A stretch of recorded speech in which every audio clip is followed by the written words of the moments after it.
ply your trade across the Tasman in Australia, whether you're in New Zealand itself, whether you're playing Super League here in Great Britain, the national pride of the New Zealanders there for all to see. And it's a truly international occasion because Steve Ganson, who was in charge of the very first Tri-Nations match in Sydney in October, is in charge of this one here at Elland Rd tonight as we bring the curtain down on a fantastic year of rugby league in this country in 2005.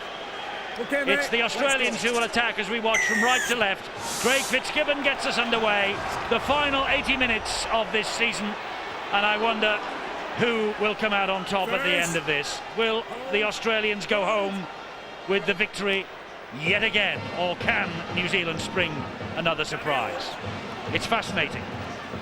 And it's terrific, Steve-O, to sit here totally, completely and utterly relaxed and just let the wonderful action unfold in front of us. Well, at least, Eddie, for once you will not be biased one way.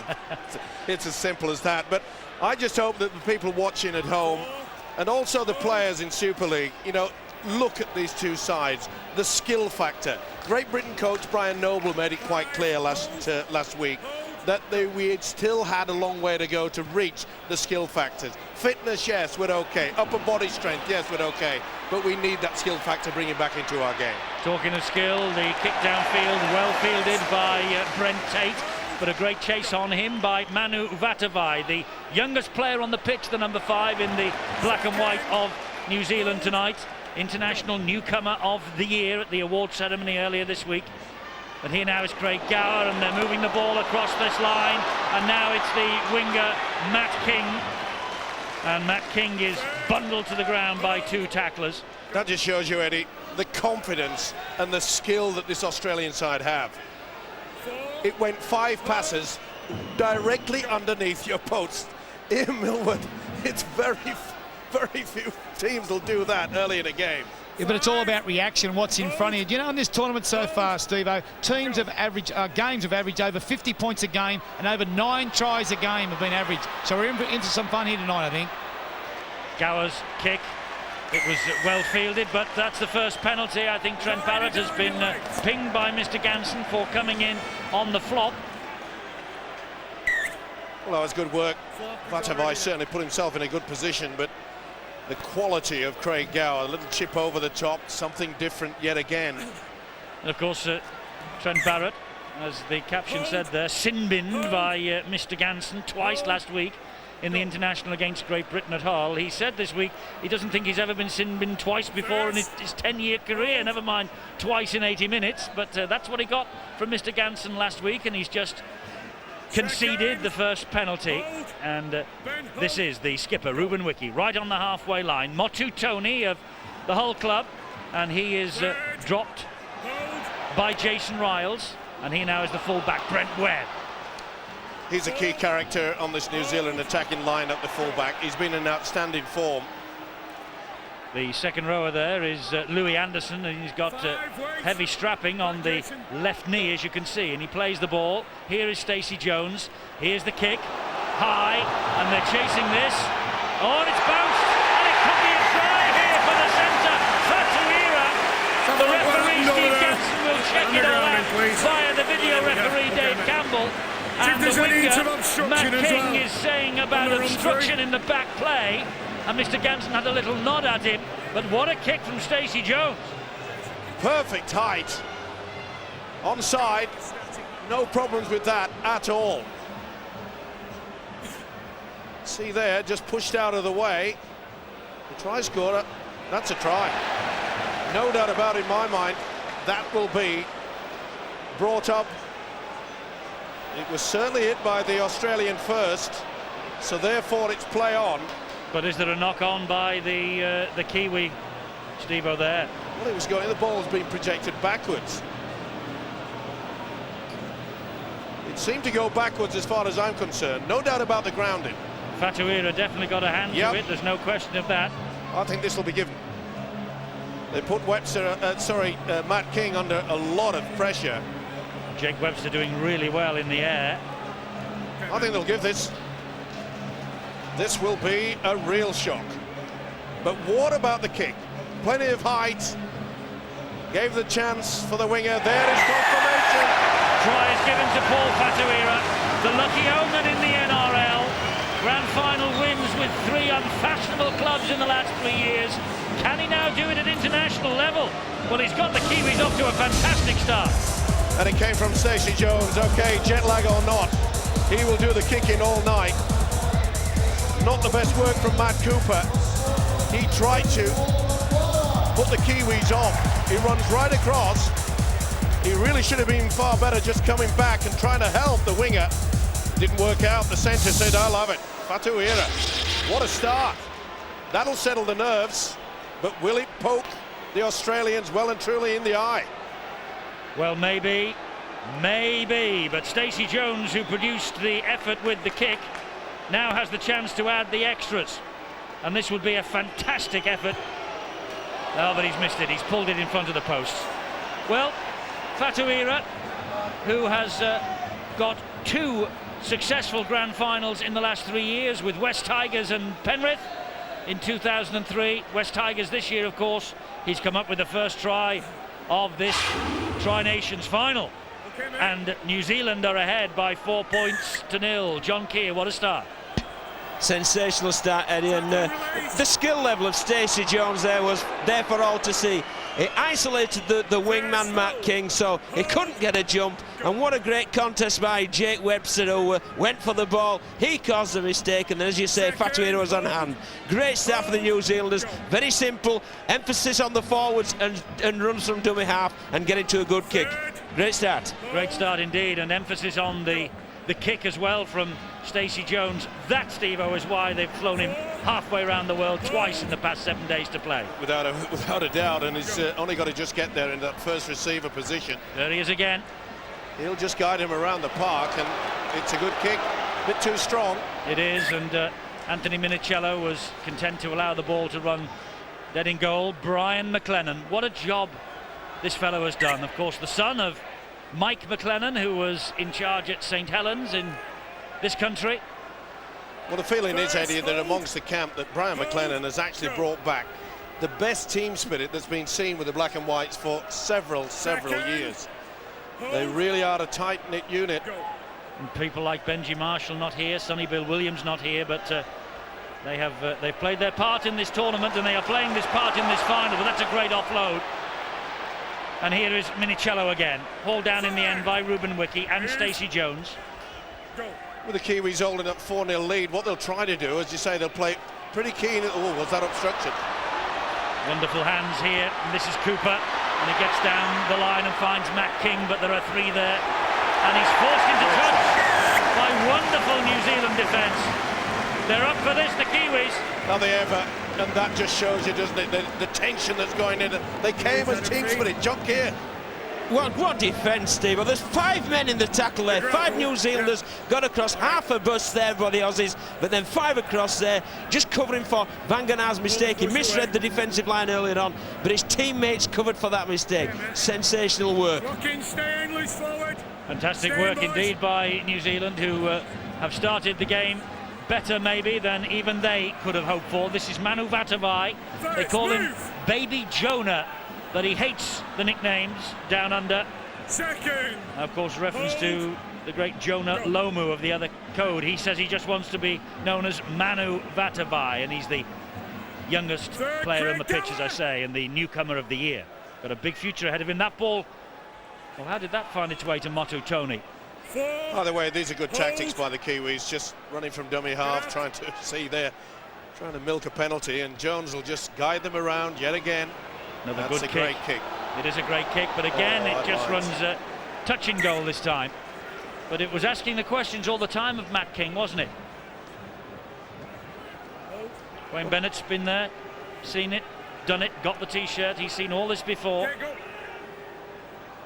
And here they come now, the Australians, in the shape of Luke O'Donnell, who made his international debut in this tournament this year. It's now with Trent Barrett. Good feet from Barrett, but good defence again from David Kidwell to claw him to the ground. Badiris to Craig Gower. Flick pass to Fitzgibbon. He's hammered to the ground, though, on the halfway line. Badiris, the Australian captain this evening. He was hooker in last year's grand final as well. This has got to be Danny Medeiros' career highlight, I'm sure. There he is, number 9 in green and gold.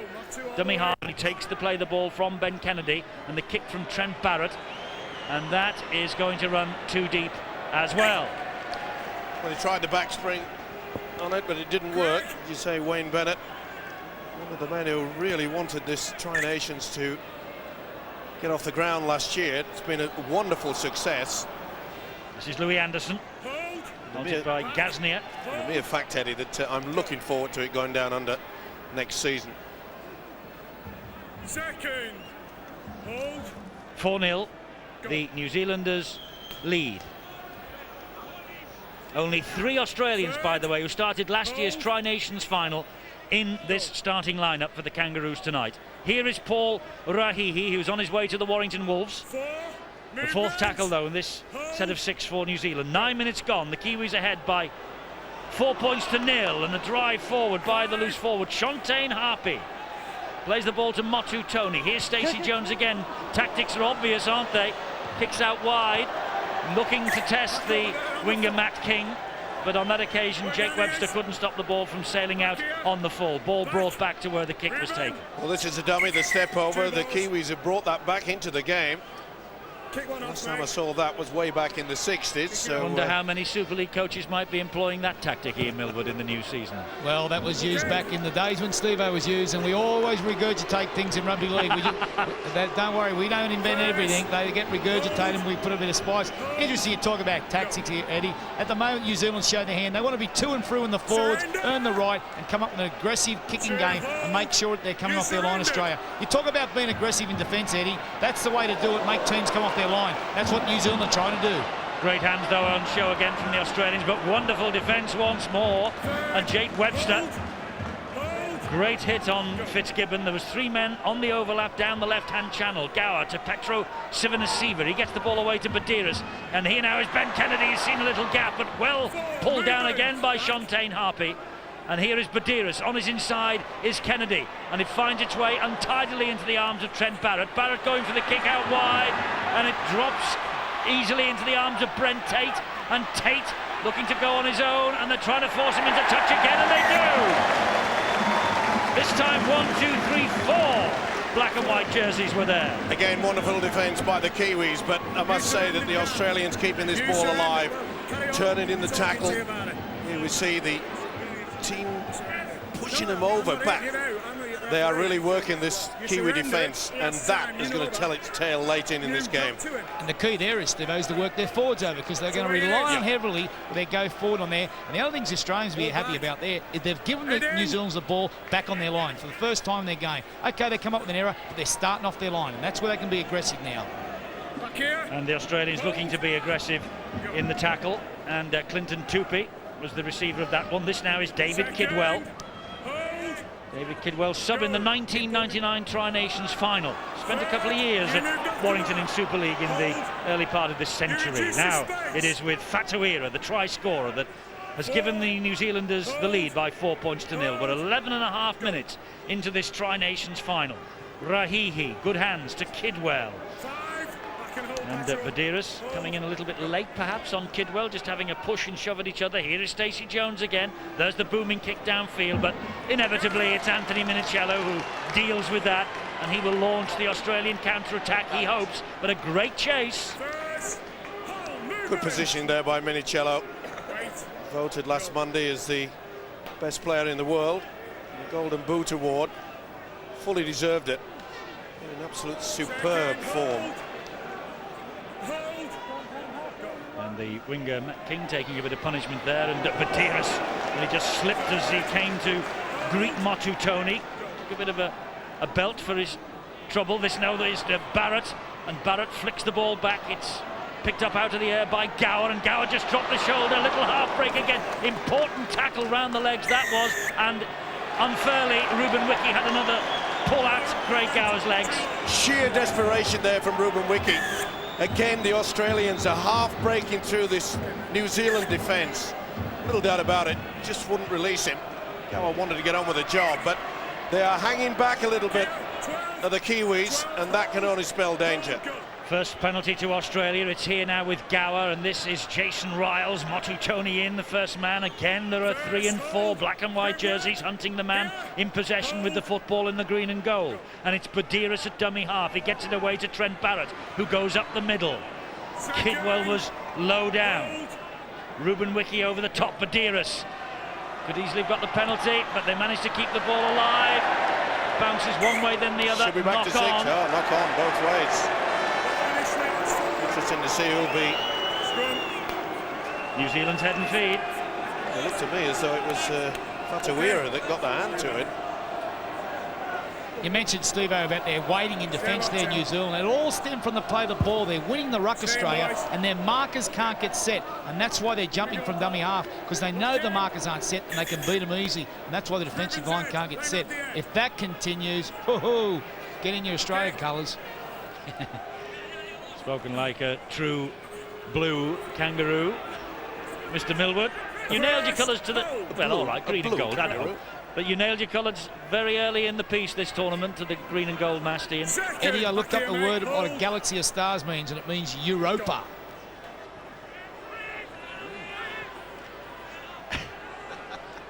Silence is golden. 14 minutes gone. New Zealand ahead by 4 points to 0. Ruben WIKI, though, for New Zealand. So important that he stays on the field for a long time on his 50th Test appearance.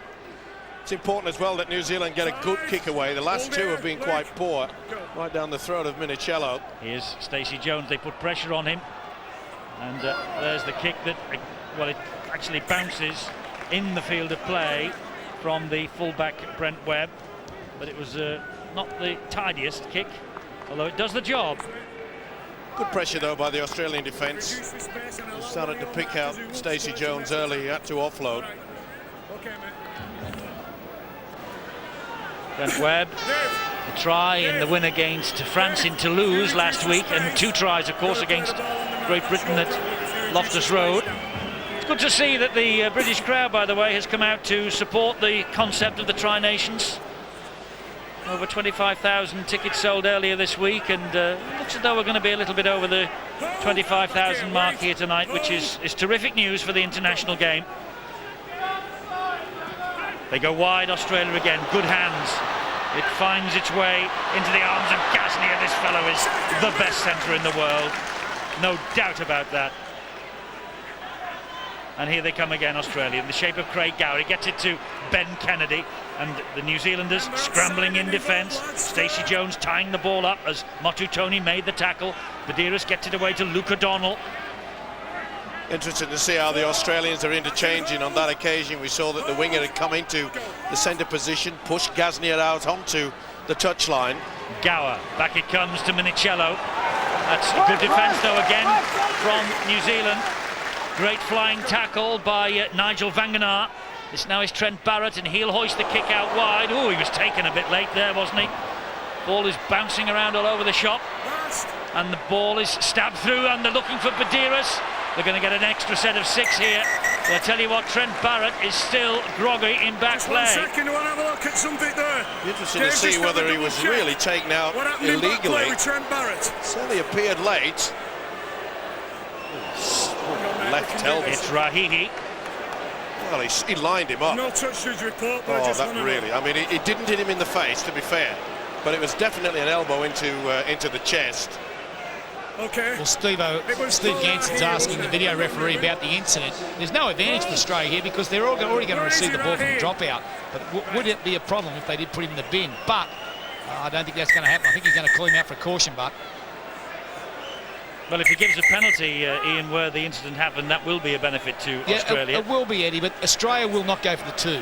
Because at the moment they're making plenty of yardage coming out of their half, and they just want a couple of back-to-back sets in the opposition half because their second phase plays very well. They're beating the first defender. It's their scrambling defence at the moment, New Zealand, that's keeping them in the game. Any possession Australia get will cause problems. Paul RAUHIHI got out of the way quickly then.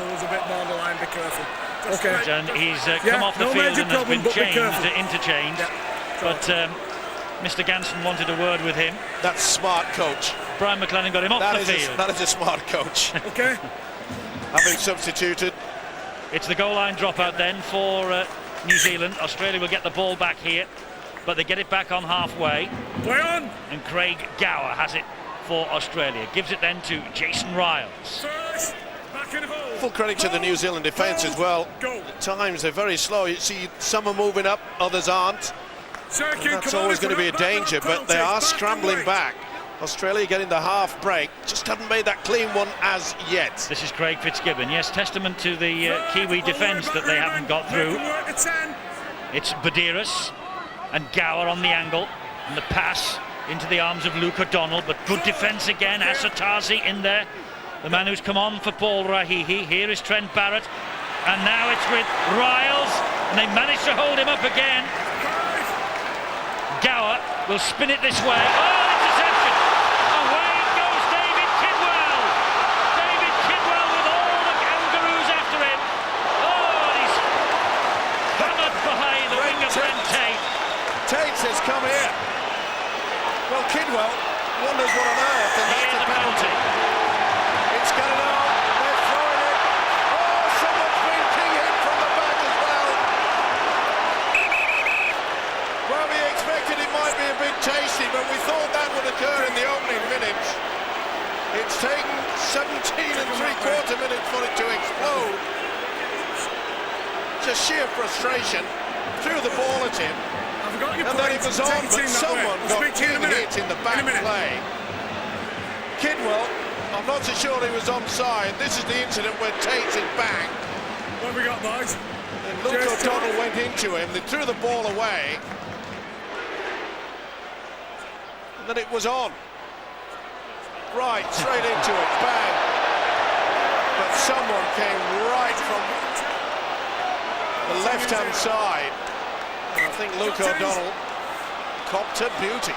Well, Mr. Ganson has taken reports from both touch judges. The captains sorted out original penalties New Zealand for the interference after the break. Get on with it, sort your teams out. Yeah, we checked it up there, there's no problem. No, it's not. Well, the Australians believe that Kidwell was a mile offside to play the ball. But they didn't go back for that, they just looked at the fight. That's what I was asking you about.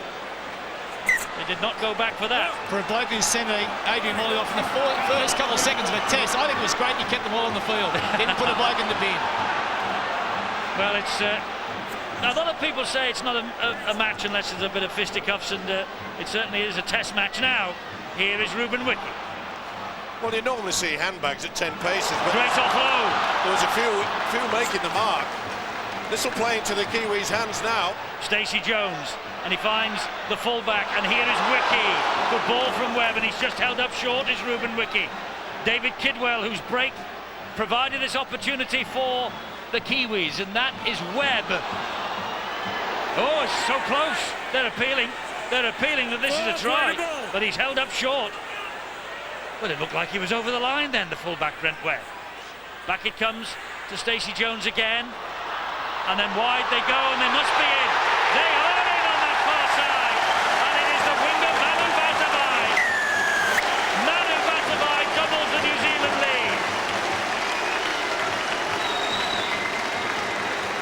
Well, as you say, all the nonsense that went on in centre field would play into the Kiwis' hands.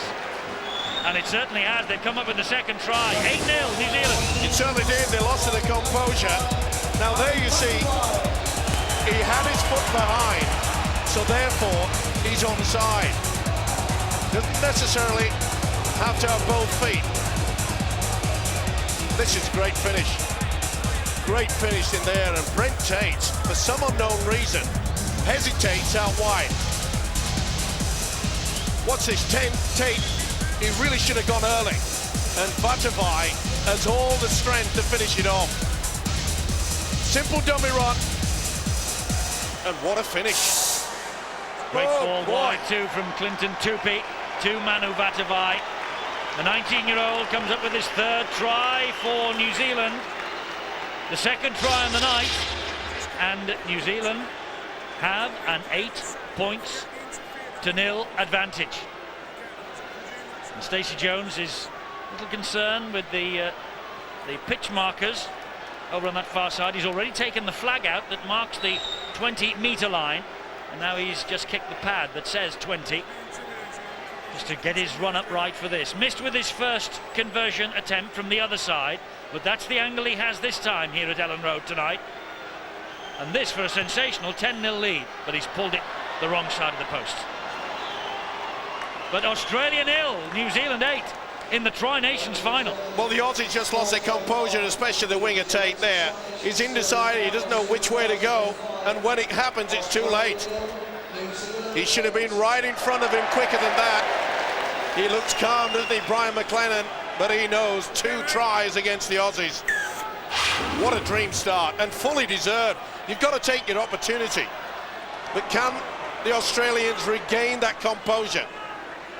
Little doubt in my mind that little bit of fracas has helped the Kiwis. I think, Steve, you have to take your hat off to the wingman Vatuvai there as well. We can criticise Tate, but let's applaud Vatuvai because his body positioning as he went for the line, it was very low, it was driving in, it was very determined, and that's a great try. And we felt the Kiwis dam was going to burst with the Australians exerting the pressure, but they get to the other end of the field and they come away with the 4.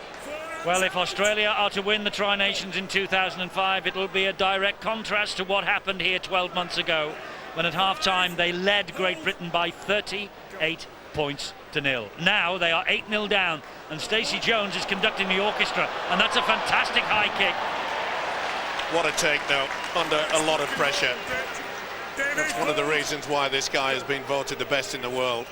It was a beautiful kick again from Stacey Jones.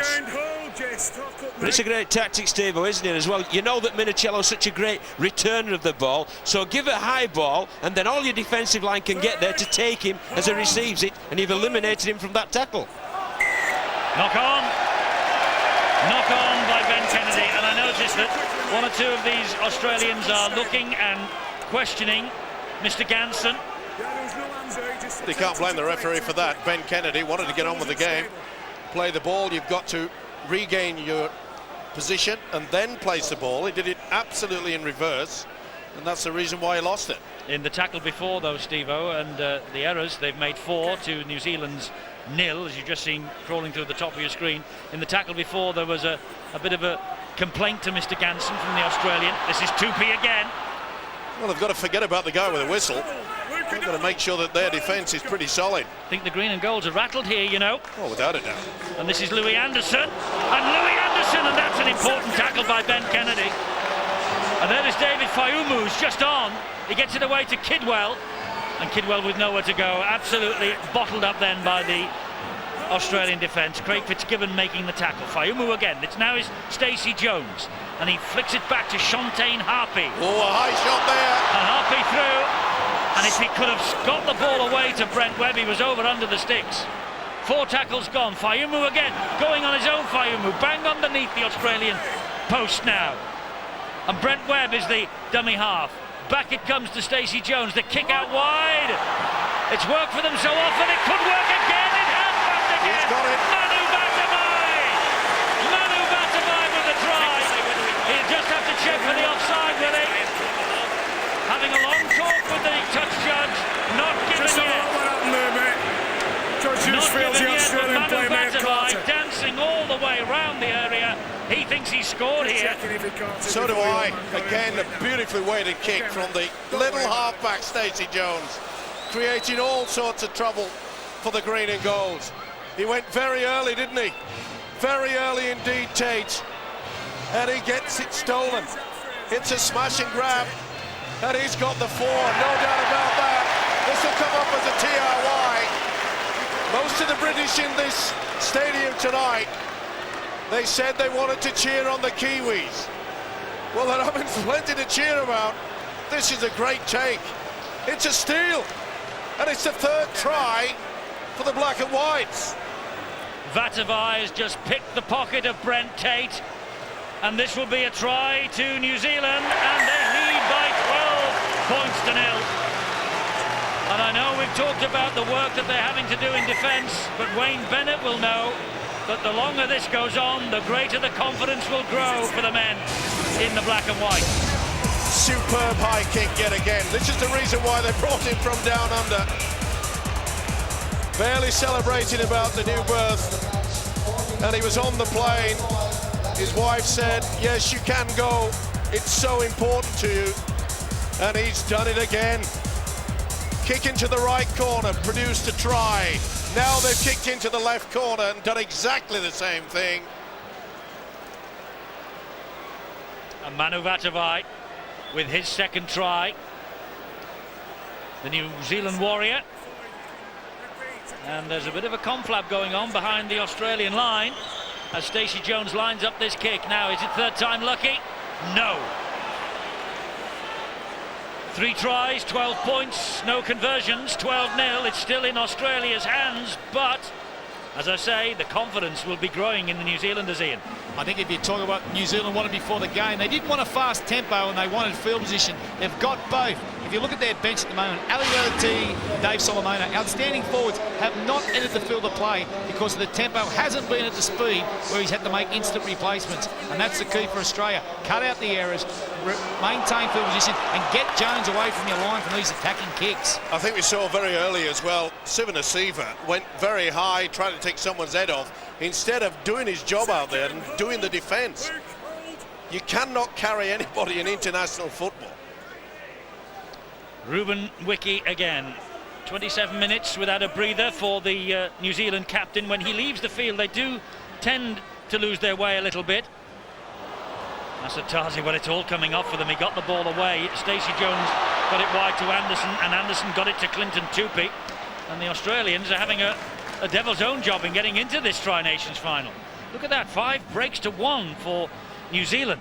And this is Kidwell now, and Stephen Price gets him. Well, surprisingly as well, the Kiwis are finding those gaps in and around the play the ball area.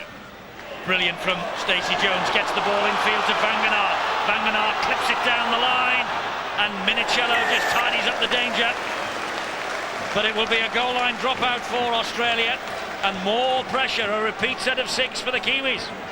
Super stuff, little step, then the dink into the corner. Look at the chase there. Minicello couldn't take any chances. And they get the repeat. They are stunned. Well, I think the Aussies are stunned, Steve, but I think we must applaud how well that New Zealand are playing.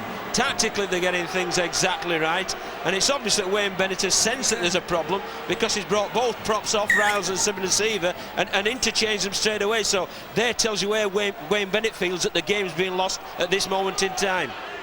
Drive forward here by Roy Asatazi, who was in the side beaten by the Leeds Rhinos here in February in the World Club Challenge. Now it's with WIKI. Oh, an offload again and flick back. That was Harpy, and they have the men on the overlap wide here. Tupi. Oh, Vatuvei puts the ball down. That was a hat-trick begging, and that could have been the Tri-Nations final. I think you're right as well. Back on the inside, good positioning, and again we could see that Australia, they're having a lot of trouble down their right-hand side in defence. Good work by the Kiwis, they are spotting that. They're working well onto the left-hand side. Steve, I think one of the problems, not in that instance, but young Tate, what he's having a problem with Vatuvei, when it gets down to man-on-man, he's backpedaling. He has to go forward at him, and he's buying time and backpedaling. He's making Gaznia feel very uncomfortable. When it's man-on-man, go at him.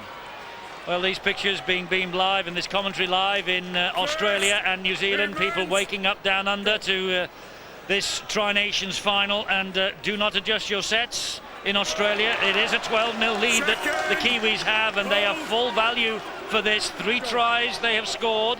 The 2 by Manu Vatuvei. He got the second and third, and Paul WHATUIRA got things going. It's 12-0 to New Zealand, and Gower trying to do something about it for Australia. And here now is Marco Milan.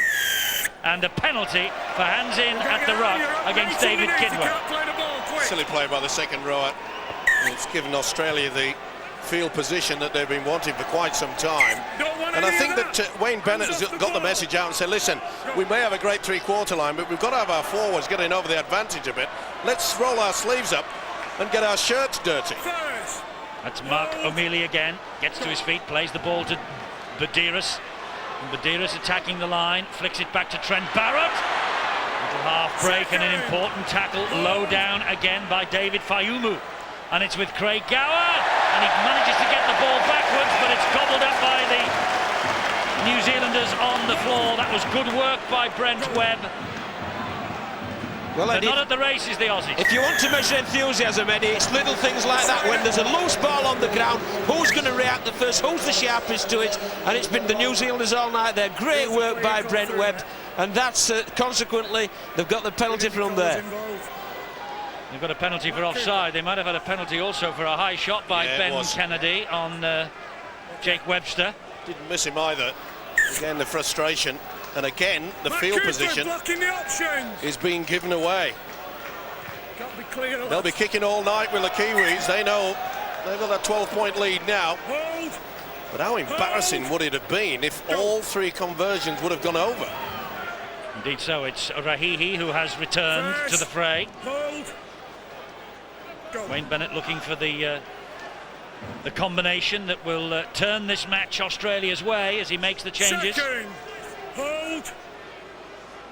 And Asatazi will play the ball. Here is Stacey Jones. Back it goes to Brent Webb. Oh, that looked a touch forward. The referee agrees. Yeah, just delayed it a little bit too long. Nice move, though. You see on the different angle, definitely Webb just held it up. Clinton Tupi just a bit in front, but they really are working down that right-hand side, and they're doing the dummy runner coming and then another one coming round on the angle. Well, Clinton Tupi is one of the leading try scorers in this Tri Nation series, and he runs very straight, direct lines. He doesn't run to a sideline. The other thing I'll pose to you too, Steve-O, wouldn't it be embarrassing for Australia if it was 12-6 at half-time, because New Zealand have completely dominated the first 30 minutes. You mentioned Clinton Tupi, and he's the only Kiwi ever to get 2 hat-tricks against Australia, including one in Sydney last month. He got one in 2003 in Auckland as well. 12-0, the Kiwis lead. 7 and a bit minutes to the half-time siren. What a first half it's been for New Zealand. Well, I think the Australians are a little bit surprised as well. Remember, there was about 15 minutes where Australia were making the half break, and they're making the errors, they're offloading there in heavy traffic, and it's not paying off for them. And they have another penalty here, New Zealand. He lost the tackle and I think they'll shove this right into the corner. Gotta get out I don't think they'll bother with a 2 so far out. Matt Cooper penalised Well, for twisting and turning the player on the ground. Not only that, Eddie, is that the Australians are eager to keep it alive. We mentioned that in the opening minutes when they had 5 passes underneath their own post. Trouble is, it's just not coming off for them. RAUHIHI drives the ball in. They're 10 metres away from the Australian line. And that's Faumu again. And here now is Stacey Jones. Pops the ball back. It's Asatazi. Roy Asatazi driving it in. And Australia having the devil's own job to keep them out. It's with Faumu again. Here is Stacey Jones. It'll be a fairy tale if Stacey Jones gets over for a try in this match. Brent Webb, the dummy half. Back it comes to Nigel VAGANA, and he drives it in straight again. And the substitute, Craig Wing, is there first with Willie Mason to bring him down. And another penalty for hands in the ruck. They'll take the 2 here. No doubt about that. Yep. Confirmation from the coach. Well, Brian McLennan must be pinching himself. That Australia are making so many errors, but let's take nothing away from the Kiwis because the errors are coming, because the aggressive defence, they're coming in numbers.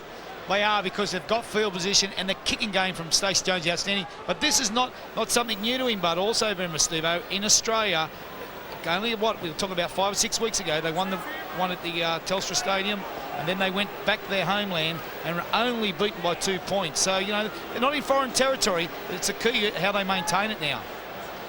Stacey Jones maybe is the key. Just how much will the effects of the long flight home and then back for the birth of his son, how much will that take out of him tonight? And that's his first successful kick of the evening. But importantly, it stretches the advantage still further. It's New Zealand 14, Australia 0. And Wayne Bennett, well, he has to do some work, doesn't he? He certainly does. John Keir, I pose the question. What a dream start for McLennan. What sort of speech will he make at half-time? Well, he'll just tell his New Zealand troops to continue doing what they've been doing so very, very well indeed, i.e. getting out of dummy half. All the 3 quarters have done quite a bit of scooting out of dummy half. hitting the big forwards who are punching holes in around the ruck area, and then Stacey Jones finishing the set off with a great kick and chase. And that will be the speech. Keep doing what we've been doing so well. And importantly, with less than 5 minutes to go to half-time, they still have to bring the ball handlers like David Solomona and Ali Lauatiti off the bench, New Zealand. Well, that is a very, very important weapon for them here tonight. And that's what we knew. Out wide. It's another penalty. Well, Mr. Ganson's caning the Aussies. And, well, there's the fellow who destroyed Great Britain in the first half last year, Darren Lockyer. This is uncharted territory in terms of Tri-Nations. At Elland Rd, anyway. Well, I don't think Mr. Ganson's being harsh on the Australians. He's just refereeing the game. Yep. If he reefs the ball out, he reefs the ball out, and it's a penalty. 6-2 to New Zealand on the penalty count. 14-0 where it matters on the scoreboard. You're absolutely right, John. He's refereeing the rules, and there's nothing wrong in that. Go. And here now at the Kiwis again with Asatazi. What is wrong? There are a lot of the Australians, especially the forwards. They're just having a big chat to the official. There's another one, and the referee now will call the captain, and he will take action eventually here. Captain, please. Captain. There's a lot of messing around going on at the play of the ball. Yep. It's unfamiliar, this. It's unusual that the Australians are the ones who are slowing it down. Tactics when they're on the roll. You've men in the tackle, but they're just lying there. Steve Price was on forever then. You've got to get him off. I've give you, there's been stripping, there's Not surprisingly. Okay, well, it's been both ways. Okay, well, let's sort it out and give him the opportunity. Okay, mate.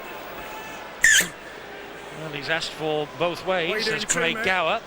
But they're going to take the 2 points on offer here, New Zealand. And they've got to. And doesn't that bench look a little bit sick at the moment? Now, when you cast your mind back to last year in the Tri-Nations, New Zealand were finding themselves in a good position, and they seemed to capitulate in the second half. I really don't think that the Australians can have that mindset and go in and say, oh, well, you know, they will fall apart. Because I don't think they will. I think they'll fight all the way through into the second stanza. Well, Stacey Jones, normally he will eat these for breakfast. New Zealand Warriors, Le Catalan next year in the Super League. And how important will he be to the French challenge that will be coming into the British competition in 2006? I think he will have a mighty influence on the affair in the south of France. And we will be seeing Le Catalan against Ian Millwood's Wigan on Saturday, February the 11th here, live on Sky Sports. The opening weekend of the Super League, Castleford against John Keir's Hull the evening before. That's all to come in 2006. February the 10th, February the 11th, the opening weekend of the Super League on Sky Sports. The week before, it is the World Club Challenge at the Galfarm Stadium, Huddersfield. The champions of the UK, Bradford Bulls against West Tigers. It's a Friday, February the 3rd at 7:30. We shall be live for all of that, of course. Hold. Go. Again, the New Zealanders quite happy to trundle it through with the big forwards. They know they've got the man, Stacey Jones, who can do the kick. And again, good running from dummy half. Oh, everything sticking for New Zealand. And this is Stacey Jones again. And there's the kick to the corner. And it's an invitation for WHATUIRA. Oh, the ball just beats him. Wow, well, if that would have been a try, I think the Australians could have all gone home. Great work. That ability, and that just shows you the confidence, doesn't it? They couldn't get to him. Stacey Jones stumbled and was allowed to get to his feet and get the kick away. I think the big one there, Steve, was how well he read the game, though, because he hit the floor and almost immediately, as soon as he regained his feet, he weighed up the options, he looked at how many defenders were there, how many offensive plays, and just slipped a lovely kick behind. And if it had been a yard less hard, Steve-O, it'd have been a try. Yep. Steve, I think Stacey Jones keeps answering your question about last year. They led every Tri-Series game at half-time and wilted last year. The difference keeps coming back to that man, Stacey Jones. He didn't play last year. Gasnier, they missed the tackle on him at their peril, but they are there in numbers. And RAUHIHI dumps him on the deck. Well, Australia will gamble. They won't just shut up shop. Oh, well, they will now. Willie Mason drops the ball. It's swooped on by David Kidwell. They have a minute, and they have a full set of 6 to get another try just before half-time, New Zealand. Or even a 1 point. Yeah, that's a good call, Steve, as well. You know, they might have a shot for 4 or 5 tackles, and if nothing else is on, slip that ball between the H's. It's Brent Webb, and he goes wide to Stacey Jones. Back inside it comes to the substitute, Fauimu. And he is just enveloped by the tackle of Craig Wing and Craig Fitzgibbon. And now it's with the fullback Webb again. Over the top it goes. Oh, they went for the interception. They come up with it in the end. And it is Brent Tate. Well, they just went wide. They were looking really for the 4 points out wide then. Here is Fitzgibbon. 10 seconds to the half-time siren. Gaznia at dummy half.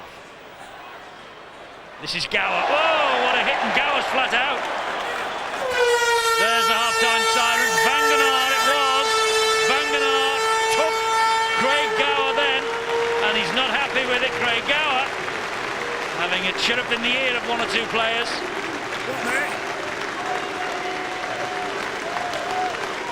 Well, Craig Gower's all right, but there's the magician. There's the man who has waved the wand.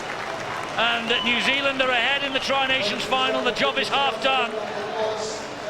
A Stacey Jones orchestrated performance, and New Zealand are ahead by 16 points to 0.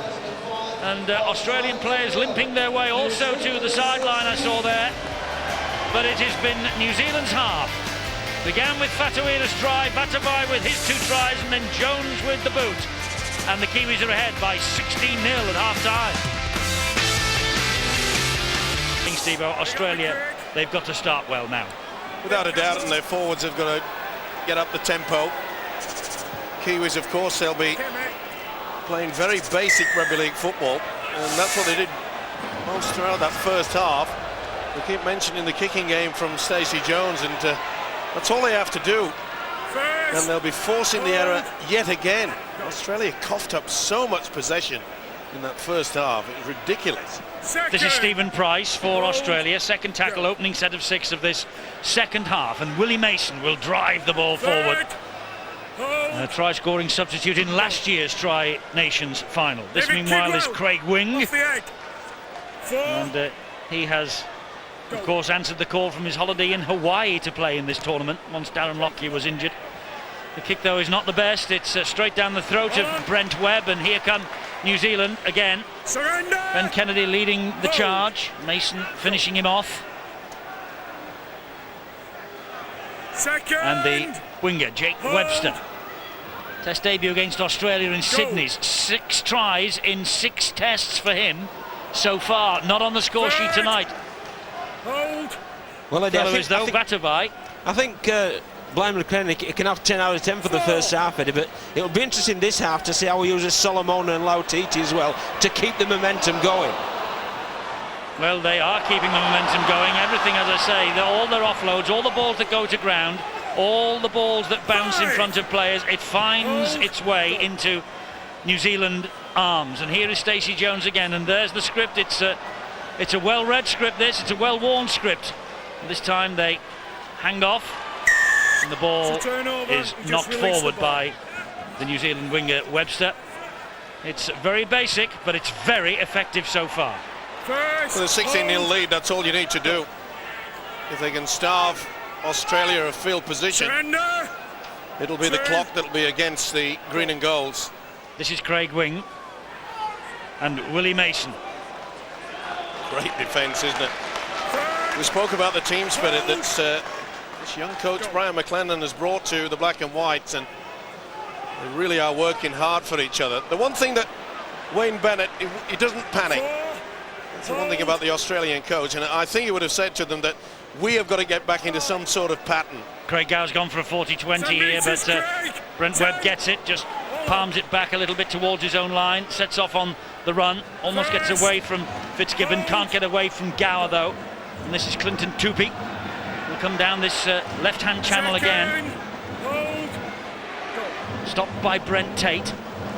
And this is Anderson. I think they'll play this one out football, New Zealand, every time they're in their own half. Kidwell. It's only when they get anywhere a sniff of the Australian line will they become a little bit more confident. Try something different. That's a penalty to Australia this time. Space, I've told you about it. You're going forward off the mark. And moving off the mark is the referee Steve Ganson's version of events here. Travelling off the mark. Well, I think he's been hard done by that. He's moving off the mark, mate. For what we've seen in that first half go on in and around the ruck area. Not that the Aussies will be complaining. Well, the third penalty they've received from Mr. Ganson, and the first time that they have had such proximity to the New Zealand line in this second half. This is the area where you normally see Minicello.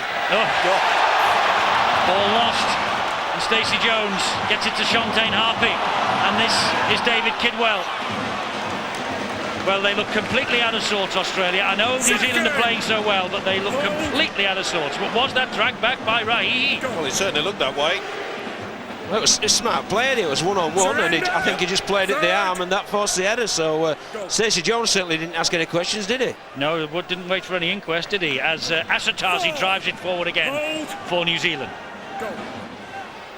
Inside Australian territory now.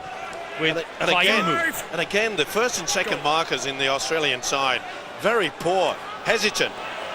And RAUHIHI hasn't heard the call. That's going to be the turnover. They haven't heard the call there. Oh, he's mad with himself as well, but not as mad as Stacey Jones will be. He was getting himself in a position. This is the incident where they coughed up the ball yet again, Australia. Definitely one-on-one, but I just wonder whether the ball from RAUHIHI went forward. Second hold. Anyway, it's all academic now. Here are Australia with Gower. He finds Fitzgibbon. We haven't seen much spark from the two halves either, and that indicates that the forwards aren't doing their shift work. They've got to get in. That's better.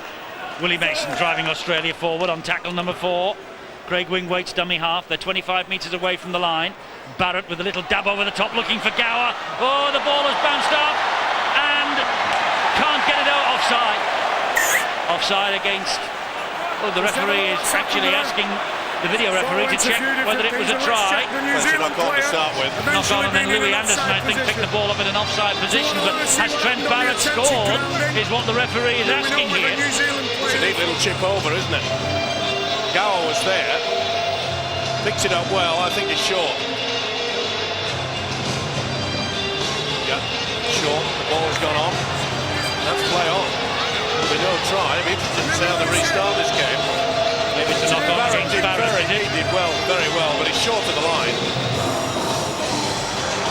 Now, was it deliberately knocked down by Webb?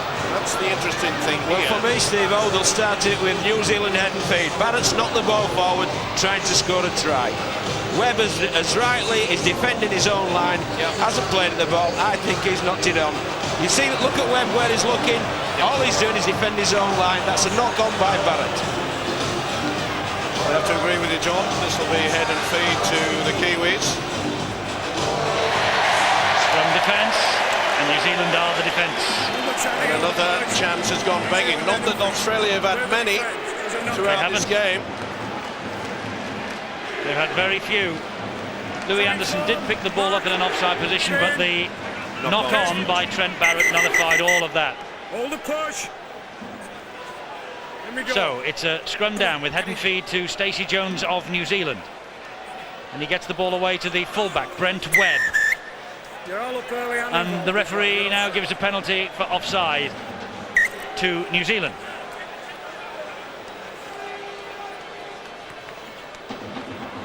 Stacey Jones finds touch over on the far side. It stays at 16-0. Let's go down to the sideline. Chris Warren with news from the Australian dressing room. Chris. Well, Eddie, I imagine Coach Wayne Bennett would be very disappointed with the way they have started the second half. There was one loud, clear message given to the Kangaroos at half-time, and that was hold the ball. You can't win a game without possession. And they've had two good attacking sets, and they've failed to complete both of them. So, I mean, if you look at the pre-match warm-up, it was like a finely tuned military exercise with precision, great execution, but sadly, as the game kicked off, they'd all abandoned them. Nigel VAGANA was looking for a penalty then, not coming. It's with Stacey Jones. And Webb almost through again. 5. Plays the ball on the last. That was Louis Anderson. This is Stacey Jones again. Chip kick down the line. And finds VATIVI, who tops it inside to Tupi. And the ball wide. And it's a good job that Matt Cooper was there to defuse that kick across the face of play. Let's go down to honorary Kiwi Bill Arthur. He's with the New Zealand dressing room.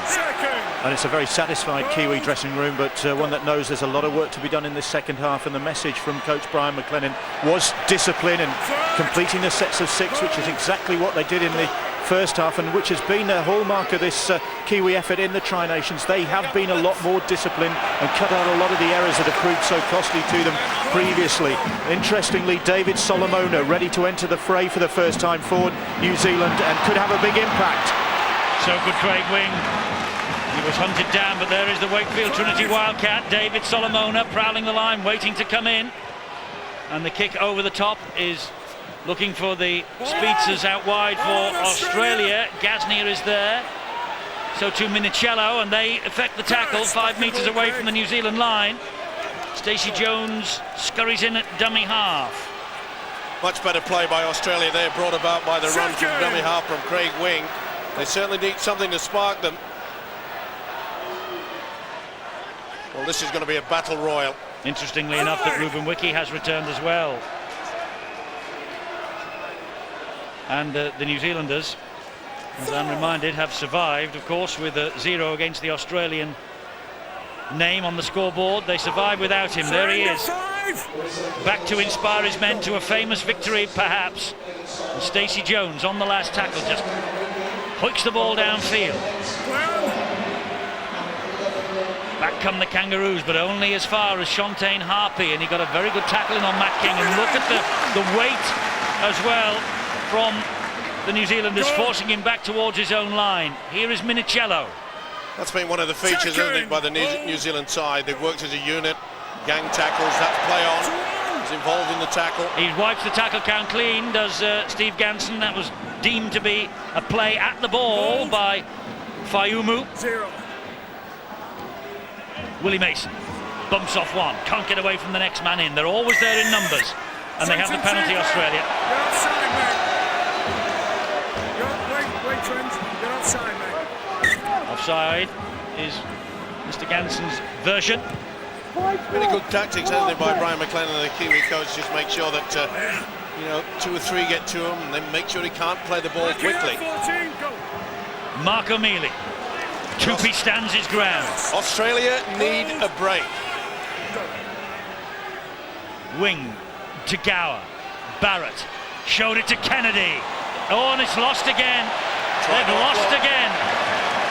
Too smart. He was never on. It was a beautiful tackle low down. Kennedy, we know his ability to offload. Just wasn't there. Just couldn't get enough strength. And here is David Solomona for New Zealand. Well, I tell you what, if Wayne Bennett's instruction to his team was hold on to the football, they have failed to respond to those words in this second half. And now New Zealand have another penalty.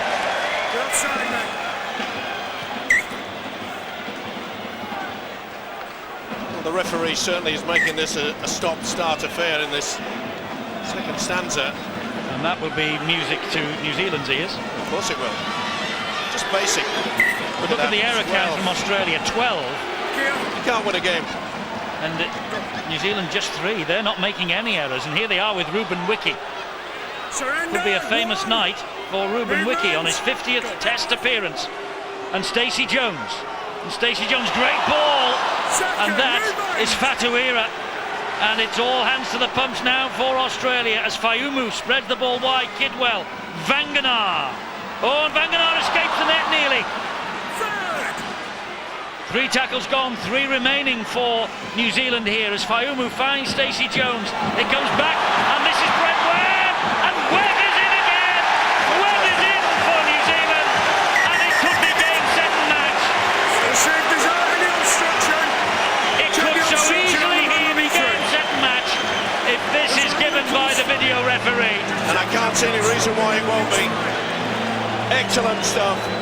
We knew what the tactics would be, that they would just drive in one out and only put something on where they could smell the line. They're looking for obstruction against Trent Barrett here. Well, Barrett was certainly battled out of it. No doubt about it.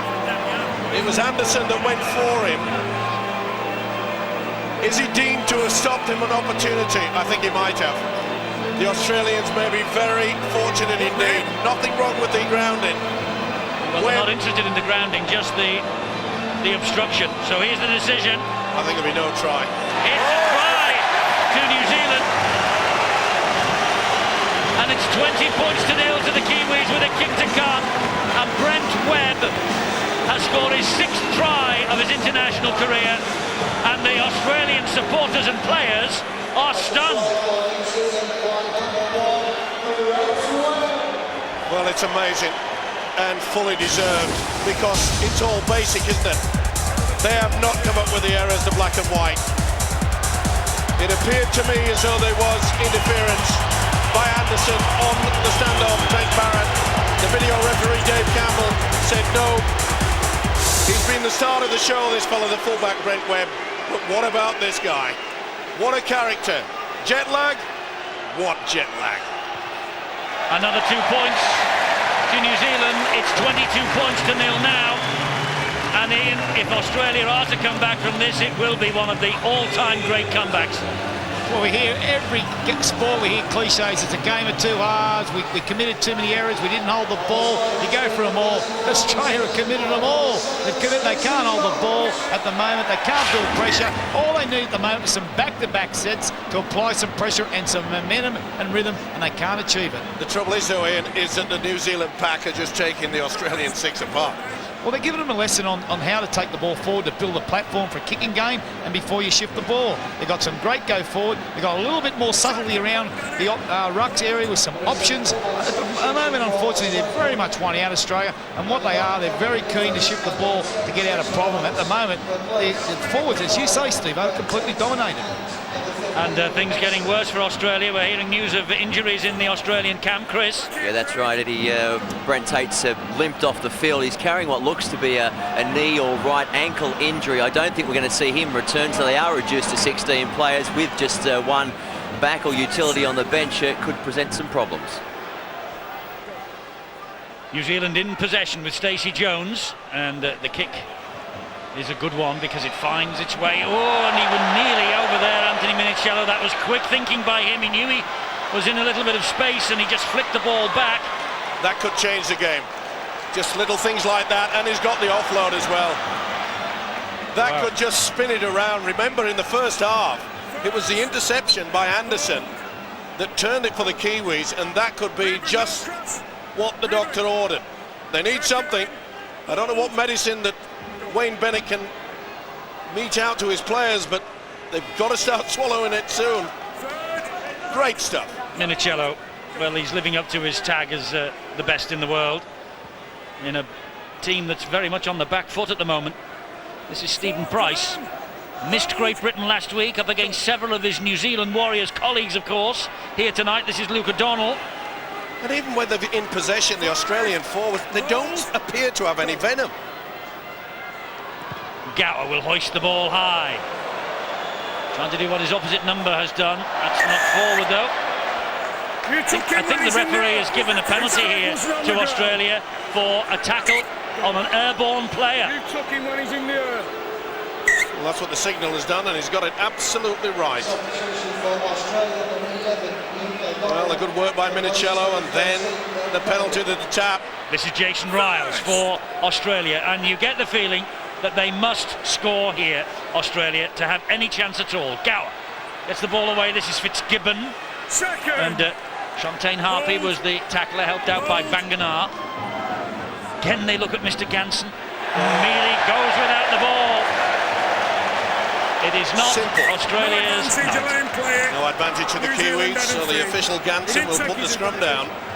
How clever there as well by the Kiwi. You see the header there from O'Mealy, but there's no real play there to take advantage. He's saying, we'll have the scrum. That's another 30 seconds to a minute gone as well. So everything going New Zealand's way at the minute. Look at that error count, 13-3. But that was a sally. Oh, certainly was. You've got to take that. How many times, Steve, one off the ruck have the Australians dropped it tonight? It's like a different team to what we watched last week. Yep. Have it right. It would be. Have it right. From a British point of view, it would be. But it's 20 years, by the way, since Australia, and we're starting to look now at these sort of records, 20 years since Australia were last nilled in a test match. 1985.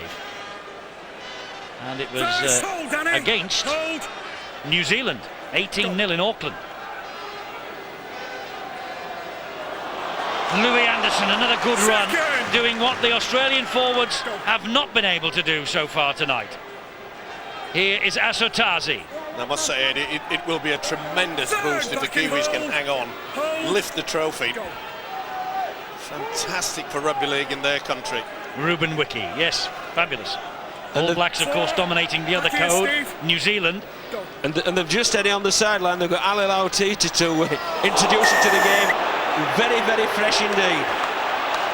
Oh, Stacey Jones. Well, it was a bit hospital pass. He was committed. Bit of a slap of the hand. Either way, it was a high shot. Didn't clench it, but boy, that had a big red cross on it, didn't it, on the inside pass, Stacey Jones. And Brian McLennan says, let's take 2 points, because we enter the last quarter 24-0 up. That is an almost insurmountable lead. And the clock is ticking away. Indeedy. Well, New Zealand can't look at the clock, what they've got to look at, what they've got to do to win. And I think the viewers have probably heard us talk 100 times about Stacey Jones' kicking game. What he probably needs to do is change it now and run the ball into touch to slow the game down, because at the moment the Australians want to try and get the tempo up and the Kiwis want to slow it. So you'll find Stacey Jones now will get that brain thinking, one of the best in the game, run the ball in the touch, walk, take their time and start admiring, because don't forget in the Tri Series last year, Steve-O did not win a game. Yep. And fair credit to their coach, Brian McLennan. He really has brought them together. They're a very, very strong unit, close-knit. Coming into this match, Australia finishing top of the table with 3 wins, New Zealand second with 2. 19 tries scored by the Aussies, 21 tries scored by New Zealand prior to tonight. Top scorers in the competition, and top scorers on the night, Stacey Jones makes it 24-0. History beckons the Kiwis. Darren Lockyer, I wonder what he'll be thinking now, going back to last year. What will he be thinking? Brian McLennan. And they don't look that bothered. And they are getting probably their messages back home to the folks down under. 24-0. New Zealand lead. Lauatiti is on. Man mountain for the Leeds Rhinos, of course. He's taken a bit of stick, apparently, amongst Kiwi commentators for his performances in the Tri-Nations. This fella's been majestic. Ruben WIKI. He's led by example. It's rather sad, 24-0 as you look at it.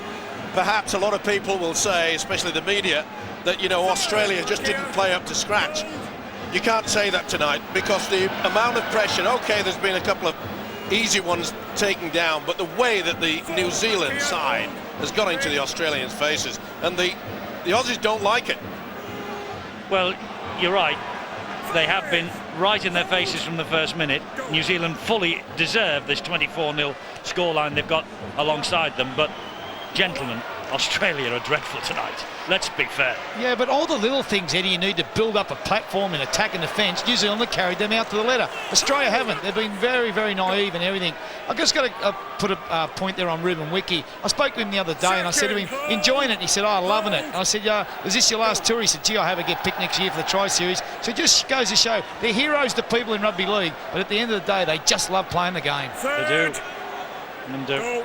He's played 50 times for his country now. Here's CIVONICEVA for Australia, getting them to halfway, but it's on tackle number 4. And it also just indicates to you the importance of, you know, the players playing with the pride and playing for the country.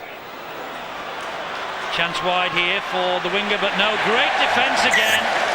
And there was nowhere for Matt King to go then, other than over the touchline, because the New Zealanders slid across and saw to that, and it was Jake Webster. Great stuff. Form up, boy. Danny.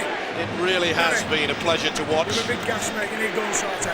They'll be thinking that way down in Australia, but I'm sure that in New Zealand They are just cock-a-hoop with the way that they have played. I think that's been the big thing about New Zealand, Steve, is the fact if somebody has made an error, which you're bound to do over 80 minutes of rugby league, what his mates have done is covered for him. Yeah. And they've all worked and worked and worked so hard for each other. You can feel the camaraderie, the spirit within the squad, and it looks as if it's going to carry them through. It does at this stage. Our colleagues Sky TV in New Zealand did consider at one stage, Steve-O, sending over their own commentary team for this Tri-Nations final. They decided against it, and they're taking us instead. Trust you're enjoying our commentary and enjoying what you're seeing here. Not necessarily the fact that there's a man having his head bandaged, but the fact that there are so many glum Australian faces at the moment. Never had a look in. They've been battered and bruised. Mexican wave is underway. Well, last year the British fans were doing it because they had nothing else to do because we were getting hammered. And tonight all the neutrals are involved, but I don't think Wayne Bennett will be standing up off his chair. Well, I think they might just call it a moving haka. Okay. Time back on. So these players talk a lot about this carver they drink, Steve. Have you ever tasted and what's in it? Because Afika Palestina is supposed to be training with Wigan on 7:30 on Monday morning. Who's going to wonder if he's in a fit state? They will party long into the night if they win this. There's no question of that. Even though Palestina is not involved in the match itself, you can bet your life he'll be involved in the party. Well, I have tried that carver and I don't recommend it. Take it off him. Take it off him. Nigel VAGANA is hurt, and the referee wants the ball taken off him. And they say they can't get it off him because he's ankle. All right, mate. He's hanging on for dear life. He knows that there's a few seconds. Okay, this clock has been stopped, but they will be enjoying this. The Kiwis. Not even the great Australian sides Nigel, can you play the ball in a minute yesteryear can pull this back. That I have no doubt. Just went down awkward. You did. His ankle got stuck underneath Petero CIVONICEVA. Yeah, and then he got rolled over it again. Got a double dose. No problems in the tackle, Dave. What, mate? So the referee just giving them time to get Mr. VAGANA back on his feet, but I don't think the most important thing, well.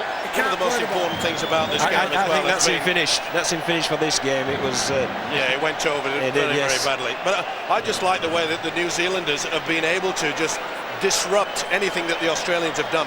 Oh. They've never been able to get any momentum. You often talk about getting the roll on and how it's hard to stop. The Aussies haven't even started. No, they've been tremendous of the New Zealanders, and all credit to them. But it's a sad sight to see that Nigel VAGANA there is his Tri-Nations final. He's finishing with that, but he won't want to stretch you, will he? No, he's going to be taken off the field by the training staff. And we see VAGANA leave the field.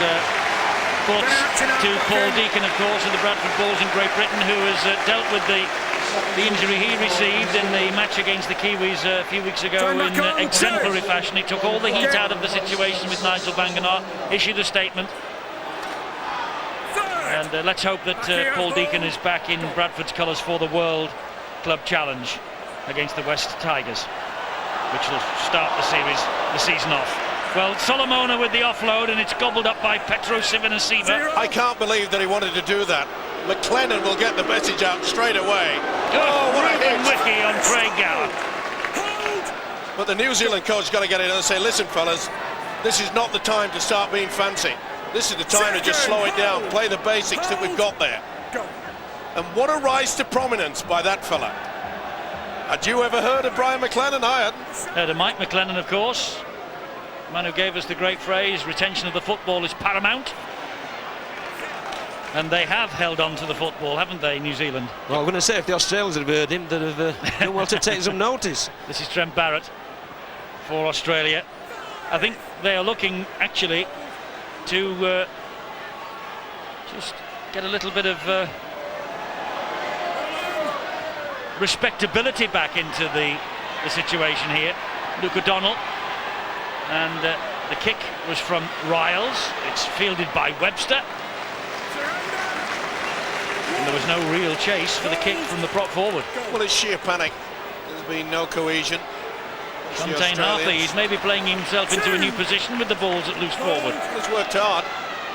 It's been interesting though how Coach McLennan has used Harper, because he's switched with WHATUIRA. At times WHATUIRA's dipped into the middle and Harper's going into the centre, and it's a tactic that's worked very, very well indeed.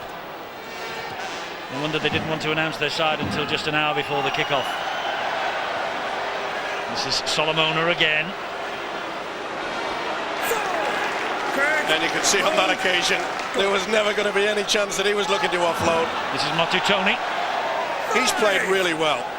I thought that might be a weak link, you know, in the New Zealand side, having to push him in, not having a regular hooker, but he really has come of age. It's been a wonderful performance from him. Another great kick from Stacey Jones, making Gasnier feel the ball right down by his own try line, and here is Matt King, and there is just no way through this defence.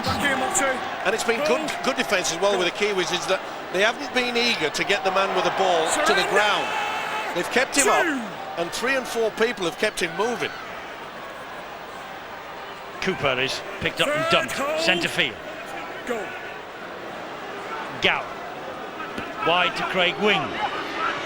Wing gets Australia over halfway, but can get them no further. Tackle number 4, Gower the dummy half. Trent Barrett. And this is Stephen Price. Oh, it's another mistake. Oh, they linked that up. Said thank you very much indeed. 0. Steve Price. Okay, mate. And it's at the stage where I think everybody in this stadium, and all the people at home that are connected to the green and golds, I think they're going to say, that's it. And I have to agree with them, because New Zealand will just trundle it up, give it back to that man with a 7 on his back, Stacey Jones, and just irritate them. David Fayumu and Shontaine Harpy drives it forward again. Fayumu once more, they're 20 metres away. There is Stacey Jones, it goes wide to David Solomona. Solomona this time doesn't think of the offload. There's the ball here to WHATUIRA. 5 on the line. And they are so close to the line again. Solomona, back it comes to Stacey Jones, and a drop goal from Stacey Jones. Miss. 20. And it's the right thing to do as well. Just drive another nail in. Trouble is it didn't get into the wood correctly. No progress forward though by Australia. Go. The way they played last week against Great Britain, the way they cut Great Britain to pieces from deep. Men like Gasnier, who just played the ball there. Stephen Price wasn't available, of course, or didn't play last week. That's an offside decision against New Zealand. And Bill has got some news from the New Zealand camp. Bill? We saw Nigel VAGANA going off, and it is an ankle injury. Right ankle is the problem. He's going to need an X-ray, and it could be an uncomfortable journey home tomorrow evening for the Kiwi. But if they come through this and take the trophy, it'll be a lot more pleasant. There is some Australian injury news as well. Here's Chris Warren. Yeah, well, they've lost Tate already, and Fitzgibbon, it looks like he won't return as well. It looks like a left knee injury, so they are down to 15, the Kangaroos. Just 15 men for Australia to see this match out. Here they come though, and off the shoulder of Jason Ryles. Another knock on. I can't believe that the Australians have persisted with this flat attack continually and just coughing the ball up. New Zealand if it's not working, and I am surprised that Wayne Bennett has not changed some form of tactic. Shortcut, lads. Shortcut touches. Completely outclassed. I never thought I would see the day when I could say that about an Australian outfit that has been just not at the races. They've been battered, they've been bruised, they've been outthought, and they've been outcoached. Well, I've got to say also there, Steve-O, is they've been so consistent in their defence, New Zealand. I've never seen a New Zealand international team be so consistent. And it always comes from your desire on a kick chase in your first 3 rucks. They've been honest, they've been together, and they've been very aggressive. And I've never seen Australian team, if you look at average metres, probably for Australia, their first 3 or 4 rucks, it's very poor. And that's where they've dominated the game. This is Ali Lauatiti. Again, just basic rugby league football. It may not be pretty, but who cares if you're a Kiwi? And the British crowd's asking the Australians, who are you? And he gets a penalty, Solomona. There's been a lot of that. I mean, Matt Cooper having a right go there, Mr. Ganson. There's been a lot of that tonight. Every decision that's gone against them, they've contested. I know, and that's frustration. Well, that's symptomatic of the night they're having. Yeah, of course it is. But it started a lot earlier than 24-0. You can't take it away from them. If the guy was, you can see there, he was lifting the leg up as he was regaining to the ground. The official has got no option. This is Ruben WIKI. Here is LAUHIHI. LAUHIHI offloads again, and Shuntain Harpy feeding off him. They've not finished the Kiwis, but they say it's plodding when they're in their own half. Matutone! And he's just forced back over the whitewash this way. Fayumu has scampered in at dummy half. He'll bullet the pass to Jones, who'll find Webb, the fullback. And here is WHATUIRA. And the ball went forward. The ball went forward. Jake Webster's try is rubbed out. Good hands, though. Very good hands. Ooh, well, I'm not so sure. Maybe on that angle, but... Well, that's why the TV cameras cannot be judged on a forward pass. What about the momentum rule, though, Eddie? Watch his hands. That's the secret. His hands are going backwards. I think that should have been allowed. I agree with you. I think that was a great piece of skill and a great finish. And it'd been a fitting way to round off this Tri-Nation finals. Just watch his hands. That's the secret between whether a pass is forward or not. And his hands went in a backward direction. That should have been allowed. Webster had overrun it as well, which didn't help Mr. Ganson. He did have to reach back, but he had overrun the pass. Anyway, it's no try. It's 24-0, and we've got 10 minutes or so remaining. Hold. An historic night for New Zealand Rugby League. They will have watched their cousins, the All Blacks, sweep through this country, and they will want the headlines themselves in the morning. And they deserve them as well. But there, the tackle before was an example of what I've been trying to say, in as much that they just keep the ball carrier, they hold him up, second man comes in, third man comes in, they've just battered them. Any respectability for Australia. That ball went backwards. It was actually touched, I think, by a New Zealander, and the referee agrees. This is O'Mealy. It's back to 0 in the tackle count. It's tackle number 1. Badiris, an Australian captain who's going to go home beaten in a major final. Haven't had one of those for years and years and years. What a pity it's not the red, white and blue of Great Britain from a purely xenophobic point of view. Here is Gasnier. Gasnier is spun to the ground by the tackle from LAUHIHI.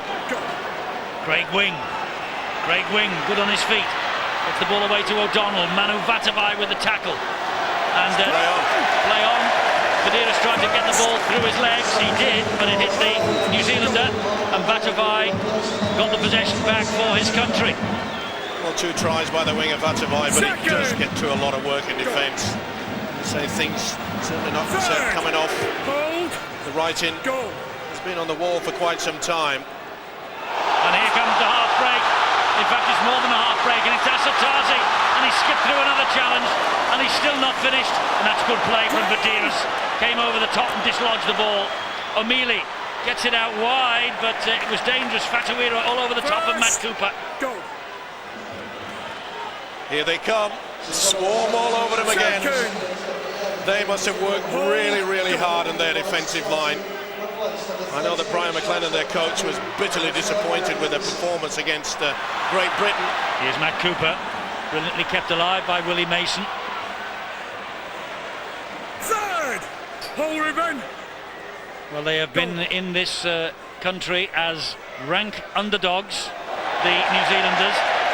The accommodation wasn't even booked for them for this final, and they've used that to their advantage. They certainly really have. But there's another, the flat pass, not the best from Gower. Barrett had to hang back for it.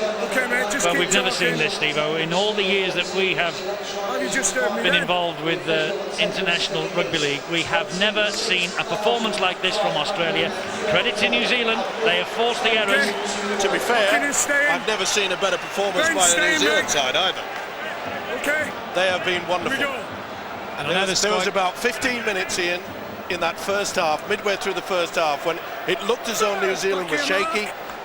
Australia were getting over the advantage line. It looks as though they're going to get it, but then that intercept from Anderson turned it all around, and they've just controlled the game ever since. Well, their consistency's been outstanding. I know the Sky cameras have picked up Darren Lockyer a few times, but if you look at people who are some of the best players in the game, Sonny Williams, Benji Marshall and Leslie Vonacolo, they're not out here today. I think Brian McClellan, if you keep going back, I think Eddie, an hour and a half before kick-up, I said, what's the team? He said, oh, they got a surprise, they reckon. Shantine Harpy, we wouldn't have picked him there, would we? He's been an absolute marvel there. And VAGANA on Cooper has been outstanding. He's done a very good job here tonight, Brian McClellan. This is Ali Lauatiti. The ball is fed wide to Manu Batabai. Here he goes again.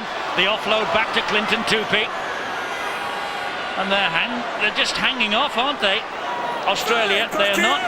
And they haven't closed them down in the tackle from the very first whistle. Motu Tony and Ashatazi. And here is Lauatiti. And Lauatiti offloads to Tony. And Tony slides the kick through, and Trent Barrett diffuses the danger for Australia. Surrender! Allows that for confidence, just keeping the ball alive, spinning around. You can see that most of the Australians were just hanging around, waiting to see what's going to happen. Second, hold, go. Well, there'll be some battered bodies on this Australian team after this game. It's been a wonderful effort defensively, hasn't it, by the Kiwis? Great ball from Gower to Kennedy, and the offload. This time it sticks to Minicello, and Minicello over the top to Matt Cooper. And Cooper is pulled down by Jake Webster. They don't want to concede a try, do they? Here's Gower. And again they force him out. And they hold him up short of the line. That's the last tackle. Danny Badiras waits at dummy half. Gives it to Kennedy, and Kennedy goes without it. And that is typical of Australia's night. Yet another error. I can't believe what I'm seeing, because remember at Wigan, when they took on Great Britain, within 3 of the last minutes of that game, in atrocious weather, they were flipping the ball back, running the angle, scored sensational 2 tries, and here, perfect conditions, no excuses. 19 errors. 2005 will go down the year that England has not been a good country for Australian sport. We look at the cricket, we look at Costa Zoo in boxing, now we look at rugby league. Not a good year, and it gives everyone hope next year for the Tri-Series, especially those England players sitting back in their living room saying, I want to be on that boat. I think as well that last passage of play summed up the game perfectly. The New Zealand spirit to scramble back in defence, and then the pressure they exerted on the Australians to come up with the error. Brian McClellan is celebrating because we're 4 minutes away. Not even Australia can score 4, 5, 6 tries. Not with defence like that. They're in touch again. That's been the story of the night. Yep. Keep the man up in possession. Keep him up off the ground. Swarming defence. And congratulations to that fellow and all concerned.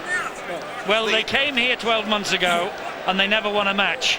And Wayne Bennett will be the first to congratulate Brian McClellan, because he says, and he has said philosophically a number of times in the recent past, look, we cannot win them all. It'll have to happen sometime, and it's happened tonight.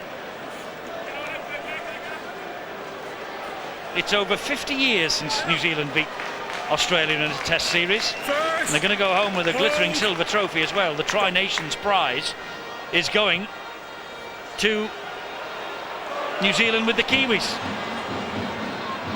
And they're still not finished. This is the fullback, Brent Webb. He's been the man of the series for me. Oh. Brent Webb has been absolutely superb. And look at the enthusiasm. It is wonderful. The Mad Butcher there, Peter Leach coming to interview. And I do know that they were absolutely furious about the fact that they didn't get hotel accommodation, because they thought it was going to be a Great Britain-Australian final. Boy, when they lift that trophy in a few moments' time, it will taste very sweet indeed. Minicello somehow picked up the pieces then. Hold there. Hold. Motto. They nearly dropped the ball again then on the first tackle. This is Gower. And this is Willie Mason. Second on the line. Australia looking to make sure they are not nilled in an international for the first time in 20 years. Barrett Gaznia escapes one net, escapes two nets. No, he doesn't. Off it goes to Kennedy. Kennedy offloads to O'Donnell. O'Donnell over the top. Here is Craig Wing. Great defence again. And David Kidwell should be a penalty, that, and it is. It's got to be. Madeira's to take the quick tap, but away. They've got it out wide. And this is Gower. This is Craig Gower. And he's dropped it. The ball has gone forward, and it's no try. Wayne Bennett, a resigned little shrug of the shoulders there, I think. Well, that was knocked out. It was also, it went backwards. I think it was knocked out anyway. Doesn't make any difference. One apiece, isn't it, here with the New Zealand disallowed one? Okay. Brian McLennan. He's come out of nowhere. He coached in the lower grades in New Zealand. Nobody had heard of him. Boy, they've heard of him now. He's head in, please. Get up. Okay, we go. Well, I do hope that when they fly back, they will receive a hero's welcome, because this has been nothing short of superb. We're entering the last minute, and New Zealand are ahead by 24 points to 0. What will this do for the international game? It's wonderful. Absolutely wonderful. And it just shows that the ability, and of course the junior development coming through in New Zealand is starting to bear reward, and I think it's just sensational for it. But for men like Ruben WIKI and Stacey Jones, legends of the game in New Zealand, it is a fantastic, well, I was going to say end to their international career. Stacey Jones has made more comebacks than Frank Sinatra. Oh, I think this will be it now. And, but Ruben WIKI has said, as Ian Millwood said, he wants to be involved in next year's Tri-Nations. So maybe he's not done yet. But it's a great way to celebrate your 50th Test cap, world record, and you're going to be top of the world tonight, New Zealand. This is Barrett over the top to Gower. Play on indeed. And they're counting down, and Brian McLennan is dancing all over Elland Rd. And New Zealand have won the Tri-Nations of 2004. And it's no fluke. It is an absolute hammering for the Australians here. They started with the win in Sydney for the first time in 46 years, and they have finished with a win here in the final that is richly, richly deserved. And Wayne Bennett and company go home beaten in a series for the first time since 1972 in the World Cup. It's been a long, long time since Australia have been outplayed at this level, but outplayed they have been. They certainly have, and fully deserved this victory. We often talk about team spirit, but what was on display tonight was amazing. The way they swarmed all over the green and gold jumpers, absolutely superb. Bill Arthur is now with the legend himself, Stacey Jones. Stacey, worth coming all the way for, eh? Bloody oath, yeah. Fantastic. Mate, I don't even know what day it was. That's what it was like. So look at that scoreboard. It's got 0 on it next to Australia. Great effort. You know, boys were fantastic. Defence was huge. I think all week, you know, talking to the boys, they were up for it. So, mate, worth coming back for, that's for sure. It was a complete performance, wasn't it? You didn't really let up. No, I think, we just got over there and the big guys. Our defence was good. It was fantastic. Keep them to 0. Awesome. You're going to sleep well tonight. Oh, well, can I just say hello to everyone back home? Rochelle and the girls, and Monty's son. Cheers. Well done, Stacey. Well done, Brian McLennan. You said in the week you were worried. You maybe dipped a little bit in form. I think you got it right at the right time. Without sounding like a big head, we were pretty confident during the week. People wrote us off, said we were terrible against Great Britain. They beat us 6 tries to 3. We won the second half. We were always a good chance. We believed in ourselves, but we just played the underdog a bit. It was a textbook performance, wasn't it? You didn't really put a foot wrong tonight. Boys were very strong. We concentrated on our go forward. We did a couple of changes, a bit more speed around the ruck. They went with the 4 props, we went with 3 and went for quicks, and it paid off. Well done tonight, Brian.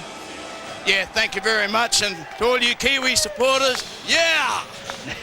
Well, what a way to celebrate 50th cap, and that's exactly what Ruben WIKI has done. Ruben, 50 caps. That's not a bad way to celebrate your 50th, is it? What do you think the key was tonight? We just did it for each other. And they played cheerful. He hits us, but that was good. 50 caps, this must be the sweetest of them. So, mate, I loved every moment of it. And this is the best feeling ever, you know. And everyone doubted us, but we did the job, and for our families back home and stuff was good. What do you think this will mean to New Zealand Rugby League? I mean, I know the dust hasn't settled yet, but this is a momentous result, isn't it? Oh, it is, mate. You know, it's Australia's always been dominant, and we believe in each other. And with our coach, he set a structure that we all tied in with, and we believed in, and we did it. And history's sweet, mate. Well done tonight. Well done on 50 caps. Thank you very much. Fantastic effort from Ruben WIKI, and it's going to New Zealand. The Gillette Tri-Nations trophy. The Australians are absolutely shell-shocked. They have not had anything happen like this to them before. And Wayne Bennett said after the first match that they lost in Sydney, he shrugged his shoulders and said, well, it had to happen sooner or later. And it has happened here in Great Britain, but sadly not with the red, white and blue, Steve-O, but with the black and white of New Zealand. Oh, you've just got to raise your hat in the way that the Kiwis just went into the Australians. They never allowed them any chance to move. In fact, I think only 2 really clean breaks by the green and golds throughout the game, 1 in either half. And midway through the second half, I think it was Craig Wing that ran from dummy half, and they just kept getting back in numbers, and they fully deserve this victory.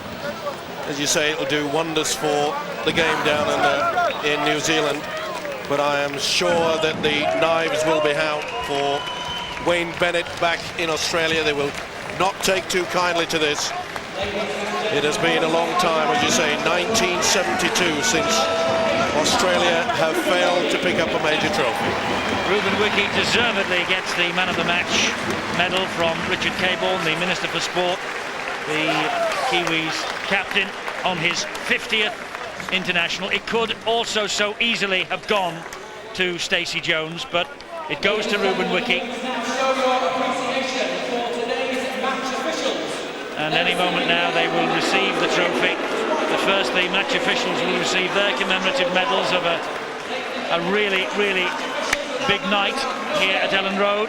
Remember, 2 weeks ago at Huddersfield, Brian McLennan's men, they conceded 6 tries to Great Britain. They lost the 1988 World Cup. They lost the 2000 World Cup final to Australia.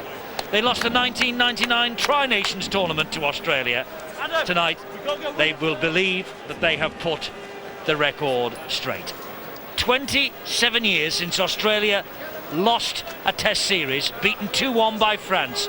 51 years since New Zealand got the better of them until tonight. Since 2000, Australia have played New Zealand 12 times. They've only lost twice. Now they have lost number 3, and they have lost the Tri-Nations final. And New Zealand have won the Tri-Nations for 2005. And on one leg, Nigel VAGANA leads them up to receive the trophy. What a night for New Zealand Rugby League. What a night for Brian McLennan. What a night for International Rugby League. And the New Zealanders will be defending the trophy in their own backyard and in Sydney this time next year. You're putting heaps on your room tonight, Sal. Yeah. Fabulous win for New Zealand. A first series triumph over Australia since winning in New Zealand in 1953. Fantastic moment for these players, and they will live every single moment. Elland Rd, Crystal! Elland Rd, Crystal! began with the victory in Sydney, concluded with the victory here at Elland Rd in the final. Ali Lauatiti, he was so disappointed losing the grand final at Old Trafford, but now tonight the game of his life here, and of course he won the World Club crown here in February, and he ends the year here 42 weeks later as a winner again.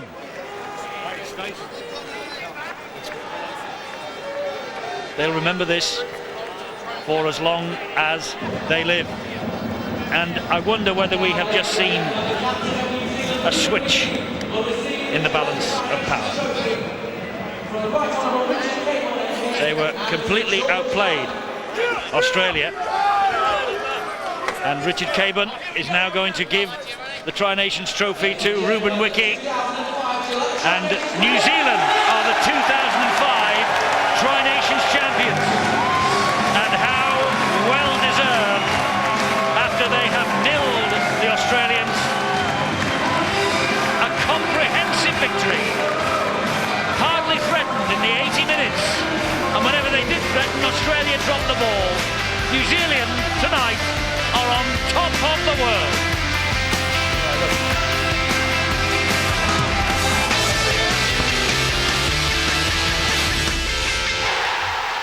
You gotta love it, don't you? You gotta love it. It's not often that the New Zealanders get one over the Aussies, but Pete, you gotta love it. You gotta love it, and you gotta love the reaction, I think, by the coach Bluey McLennan as well. Yeah. Here's a guy that's gone through from coaching the Barter Card, Mount Albert champions in the country, and now to go on and win the Tri-Nations Cup as well, and show it in absolute emphatic style, and just show the world it's all about enjoyment, and he's not afraid to hide it. Good on you, Bluey. And why not celebrate, which we'll make next Friday, the Gala Awards night for New Zealand Rugby League. One very, very special night from Sky City, which we'll bring all the goodies. Both Peter and I will put our flash frocks on, and away we'll go, and that will be a very good one to look forward to. But when you talk about complete performances, you got to say that this Kiwis outfit today put on a complete performance, because they denied Australia the chance to dominate. Well, they completely put them out of the game. You know, they won it statistically, off the field and on the field, even more so when you consider right across the likes of Shantaine Harpy. He was outstanding, Roy Asatasi. And it was a real sense of a mix of the Black Wall and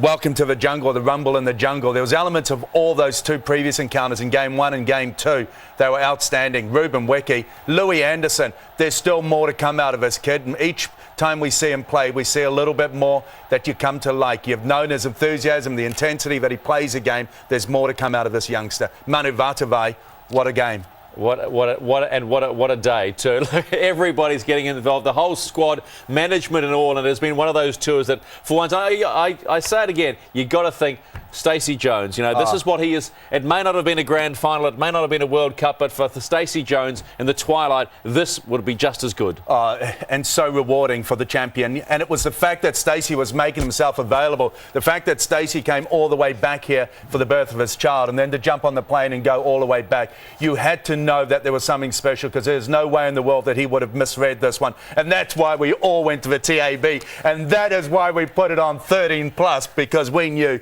Stacey. We were on his tail and we were riding him. On you, son. There you go. What do you mean we, white man? Well, there we go. So it's we today. All right. Cannonballs. There you go. 24 points to nil, and the Kiwis triumph in the 2005 Gillette Tri-Nations. They have kept Australia scoreless for the first time in 20 years. The celebrations will continue long and hard, but then they've got to hop on a plane and start thinking about pre-season. We're back with more.